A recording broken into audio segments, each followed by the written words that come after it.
নমস্কার বন্ধুরা, job fair YouTube চ্যানেলে আপনাদের সবাইকে জানাই স্বাগতম। তো বন্ধুরা, রাজ্যে এখন লোকসভা ভোটের হাওয়া। প্রত্যেকটি রাজনৈতিক দল কোমর বেঁধে নেমে পড়েছেন ভোট ময়দানে। গ্রীষ্মের পিঠপোড়া রোদকে উপেক্ষা করে বেজে চলেছে ভোটের দামামা। ইতিমধ্যেই রাজ্যে গত 19শে এপ্রিল থেকে শুরু করে এখন পর্যন্ত 5টি দফায় রাজ্যে ভোট পর্ব কমপ্লিট হয়ে গেছে। অর্থাৎ 5টি ভোট পর্ব নিয়ে কিন্তু টোটাল মিলিয়ে এখন পর্যন্ত 25টি লোকসভা আসনে ভোট পর্ব কমপ্লিট হয়ে গেছে এবং এখনও কিন্তু বাকি রয়েছে আরও দুটি দফা, অর্থাৎ ষষ্ঠ দফা এবং সপ্তম দফা কিন্তু এখনও বাকি রয়েছে। তো আগামী 25শে মে 2024 তারিখে কিন্তু পশ্চিমবঙ্গ সহ সারা ভারতবর্ষে ষষ্ঠ দফার ভোট পর্ব অনুষ্ঠিত হবে এবং পশ্চিমবঙ্গে গুরুত্বপূর্ণ 8টি লোকসভা আসনে কিন্তু ভোট পর্ব কমপ্লিট হয়ে যাবে। এবং আপনাদেরকে জানিয়ে রাখি, পশ্চিমবঙ্গের ষষ্ঠ দফায় যে গুরুত্বপূর্ণ 8টি আসন কেন্দ্র রয়েছে তার মধ্যে কিন্তু একটি গুরুত্বপূর্ণ আসন কেন্দ্র রয়েছে কিন্তু পুরুলিয়া। তো আমি কিন্তু আপনাদের সঙ্গে শেয়ার করতে চলেছি আগামী ষষ্ঠ দফায় পশ্চিমবঙ্গে যে ভোট গ্রহণ পর্ব রয়েছে 8টি লোকসভা আসনে, তার মধ্যে একটি গুরুত্বপূর্ণ লোকসভা আসন পুরুলিয়া। তো এই পুরুলিয়া লোকসভা আসনের সম্ভাব্য কোন রাজনৈতিক দল জয়ী হতে চলেছে সেই বিষয় নিয়ে কিন্তু আজকের এই ভিডিওতে আপনাদের সামনে চুলচেরা বিশ্লেষণ করে দেব। তো আপনাদেরকে জানিয়ে রাখি যে আপনাদের যেই পুরুলিয়া লোকসভা আসন সেটা কিন্তু একদা বিহারের মানভূম জেলা স্বাধীনতার পরে পশ্চিমবঙ্গ জুড়ে গিয়ে হয় পুরুলিয়া এবং মানভূমের রাজনৈতিক সংগঠন লোকসেবক সংঘের প্রার্থী 5বার এই আসনে জয়ী হয়েছিলেন এবং 1977 থেকে 2009 পর্যন্ত কিন্তু টানা 10টি নির্বাচনে যেতে কিন্তু এই লোকসভা আসনে বাম প্রার্থীরা এবং 2014 সালে তৃণমূলের মৃগাঙ্ক মাহাতো কিন্তু এই লোকসভা আসনে জয়লাভ করে। তো বন্ধুরা, চলুন আর বেশি কথা না বাড়িয়ে আমরা সরাসরি মূল ভিডিওটি শুরু করব। তার আগে আপনাদের সবাইকে একটি রিকোয়েস্ট করব, অবশ্যই ভিডিওটিকে স্কিপ না করে সম্পূর্ণ ভিডিওটি দেখার চেষ্টা করবেন। আর প্রতিনিয়ত 2024 ভারতের লোকসভা নির্বাচন সম্পর্কে খুঁটিনাটি আপডেট পাওয়ার জন্য অবশ্যই আপনারা আমাদের এই জব ফেয়ার ইউটিউব চ্যানেলকে সাবস্ক্রাইব করে দিয়ে পাশে থাকা বেল আইকনটিকে বাজিয়ে দেবেন। এবং আপনারা কে কোথা থেকে এই মুহূর্তে এই ভিডিওটি দেখছেন অবশ্যই কিন্তু কমেন্ট করে জানাবেন, তাহলে আমরাও বুঝতে পারবো যে আমাদের অডিয়েন্সরা কোথা থেকে আমাদের এই ভিডিওগুলি দেখছে। তো বন্ধুরা, চলুন এবার মূল ভিডিওটি শুরু করি।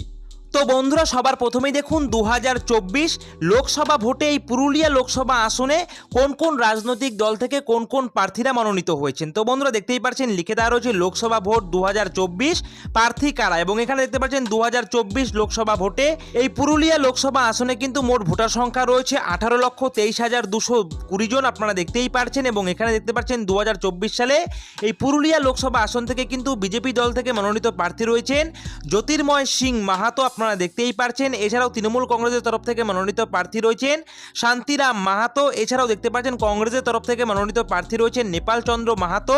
এছাড়াও দেখতে পাচ্ছেন কিন্তু এআইএফবির তরফ থেকে মনোনীত প্রার্থী রয়েছেন ধীরেন্দ্রনাথ মাহাতো। এছাড়াও এখানে দেখতে পাচ্ছেন আপনারা পিডিএস এর তরফ থেকে মনোনীত প্রার্থী রয়েছেন অসিত বরণ মাহাতো। এবং এরপর দেখতে পাচ্ছেন এই যে বিএসপি দল, এই বিএসপি দল থেকে মনোনীত প্রার্থী রয়েছেন সন্তোষ রাজওয়ার। এছাড়াও এখানে দেখতে পাচ্ছেন এসইউসিআর তরফ থেকে মনোনীত প্রার্থী রয়েছেন সুস্মিতা মাহাতো। তো বন্ধুরা, এই পুরুলিয়া লোকসভা আসনে সমীক্ষা অনুযায়ী কোন রাজনৈতিক দল সম্ভাব্য জয়লাভ করতে পারে সেটা দেখানোর আগে আপনাদের কিন্তু ছোট্ট করে একটু দেখে নিতে হবে 2019 সালে এই পুরুলিয়া লোকসভা আসনে ভোটের রেজাল্ট ঠিক কেমন হয়েছিল। তো বন্ধুরা, দেখতেই পাচ্ছেন 2019 সালে পুরুলিয়া লোকসভা আসনে মোট ভোটার সংখ্যা ছিল 16,45,884টি, আপনারা দেখতে পাচ্ছেন। এবং মোট ভোট পড়েছিল কিন্তু 13,55,236টি। এবং আপনারা দেখুন এখানে কিন্তু স্পষ্ট করে লিখে দেওয়া রয়েছে 2019 সালে পুরুলিয়া লোকসভা আসনে জয়লাভ করেছিল কিন্তু বিজেপি দল। দেখতেই পাচ্ছেন বিজেপির মনোনীত প্রার্থী জ্যোতির্ময় সিং মাহাতো কিন্তু জয়ী হয়েছিল এবং এখানে তার প্রাপ্ত ভোট সংখ্যা দেখতে পাচ্ছেন 6,68,160টি। এবং এখানে ভোট শেয়ার দেখতে পাচ্ছেন 49.28%। এবং এখানে দেখতে পাচ্ছেন দ্বিতীয় পজিশনে ছিলেন তৃণমূল কংগ্রেসের মনোনীত প্রার্থী মৃগাঙ্ক মাহাতো এবং এখানে তার প্রাপ্ত ভোট সংখ্যা ছিল 4,63,375টি। এবং এখানে কিন্তু আপনারা ভোট শেয়ার কিন্তু অন স্ক্রিন দেখতে পাচ্ছেন লিখে দেওয়া রয়েছে 34.18%। এছাড়াও কিন্তু দেখতে পাচ্ছেন তৃতীয় পজিশনে ছিলেন কংগ্রেস মনোনীত প্রার্থী নেপাল মাহাতো এবং তার প্রাপ্ত ভোট সংখ্যা ছিল 84,477টি। এবং এখানে তার কিন্তু ভোট শেয়ার দেখতে পাচ্ছেন 6.23%। এছাড়াও এখানে দেখতে পাচ্ছেন এআইএফবির তরফ থেকে মনোনীত প্রার্থী ছিলেন 2019 সালে পুরুলিয়া লোকসভা আসনে বীর সিংহ মাহাতো এবং এখানে তার প্রাপ্ত ভোট সংখ্যা ছিল দেখতেই পাচ্ছেন 68,434টি। এবং এখানে তার ভোট শেয়ার দেখতে পাচ্ছেন 5.05%। এছাড়াও দেখতে পাচ্ছেন বিএসপির তরফ থেকে মনোনীত প্রার্থী ছিলেন আনন্দী টুডু এবং তার প্রাপ্ত ভোট সংখ্যা ছিল এখানে 11,202টি। এবং এখানে কিন্তু আপনারা ভোট শেয়ার দেখতে পাচ্ছেন 0.83%। এছাড়াও এখানে দেখতে পাচ্ছেন নির্দল দলের তরফ থেকে কিন্তু মনোনীত প্রার্থী ছিলেন মৃত্যুঞ্জয় মাহাতো এবং এখানে তার প্রাপ্ত ভোট সংখ্যা ছিল 10,336টি এবং এখানে ভোট শেয়ার দেখতে পাচ্ছেন 0.76%। তো বন্ধুরা আপনারা বুঝতেই পারছেন 2019 সালে এই পুরুলিয়া লোকসভা আসনে কিন্তু জয়যুক্ত হয়েছিল বিজেপি দল, অর্থাৎ বিজেপির মনোনীত প্রার্থী জ্যোতির্ময় সিং মাহাতো কিন্তু জয়লাভ করেছিল, আপনারা কিন্তু অন স্ক্রিন দেখতে পাচ্ছেন। তো বন্ধুরা এবার 2024 সালে এই পুরুলিয়া লোকসভা আসন থেকে কোন রাজনৈতিক দল সম্ভাব্য জয়লাভ করতে পারে সেটা কিন্তু অবশ্যই দেখিয়ে দেব। তার আগে কিন্তু আপনাদের ছোট্ট করে একটু দেখে নিতে হবে এই যে পুরুলিয়া লোকসভা আসন, এই পুরুলিয়া লোকসভা আসনের যে গুরুত্বপূর্ণ 7টি বিধানসভা কেন্দ্র রয়েছে, এই 7টি বিধানসভা কেন্দ্রে কোন কোন রাজনৈতিক দল জয়লাভ করেছে, কোন কোন বিধানসভা কেন্দ্রগুলি থেকে, সেগুলি নিয়ে একবার আমি আপনাদের কাছে ছোট্ট করে দেখিয়ে দিচ্ছি। দেখুন 2021 সালে যে বিধানসভা ভোট হয়েছিল সেই বিধানসভা ভোটে পুরুলিয়া লোকসভা আসনে কিন্তু গুরুত্বপূর্ণ 7টি বিধানসভা কেন্দ্র আপনারা দেখতেই পাচ্ছেন লিখে দেওয়া রয়েছে বলরামপুর, বাঘমুন্ডি, জয়পুর, পুরুলিয়া, মানবাজার, এছাড়াও কিন্তু এখানটায় দেখতে পাচ্ছেন কাশীপুর এবং পাড়া। তো এই সমস্ত কিন্তু আপনাদের গুরুত্বপূর্ণ 7টি বিধানসভা কেন্দ্র রয়েছে এবং 7টি বিধানসভা কেন্দ্রের মধ্যে আপনারা দেখতেই পাচ্ছেন বলরামপুরে কিন্তু আপনাদের বিজেপি দল জয়লাভ করেছিল। বলরামপুর বিধানসভা কেন্দ্রে 2021 সালের বিধানসভা ভোটে বিজেপি দল কিন্তু জয়লাভ করেছিল বলরামপুর বিধানসভা থেকে। এছাড়াও বাঘমুন্ডি থেকে কিন্তু জয়লাভ করেছিল তৃণমূল কংগ্রেস। এছাড়াও জয়পুর বিধানসভা থেকে কিন্তু জয়লাভ করেছিল বিজেপি। এছাড়াও পুরুলিয়া থেকে কিন্তু আপনাদের জয়লাভ করেছিল বিজেপি, আপনারা দেখতেই পাচ্ছেন পুরুলিয়া বিধানসভা থেকে। এছাড়াও দেখতে পাচ্ছেন মানবাজার বিধানসভা কেন্দ্র থেকে জয়লাভ করেছিল তৃণমূল কংগ্রেস।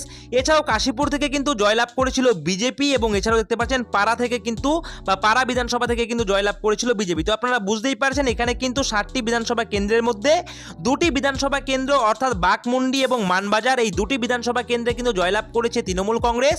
আর বাদবাকি যে আপনারা দেখতে পাচ্ছেন 5টি বিধানসভা কেন্দ্র অর্থাৎ এখানটায় বলরামপুর, জয়পুর, পুরুলিয়া, কাশীপুর এবং পাড়া এই 5টি বিধানসভা কেন্দ্রে কিন্তু বিজেপি দল জয়লাভ করেছিল, আপনারা কিন্তু অন স্ক্রিন দেখতে পাচ্ছেন। তো বন্ধুরা চলুন এবারে আমরা আপনাদের সামনে দেখিয়ে দেব সমীক্ষা।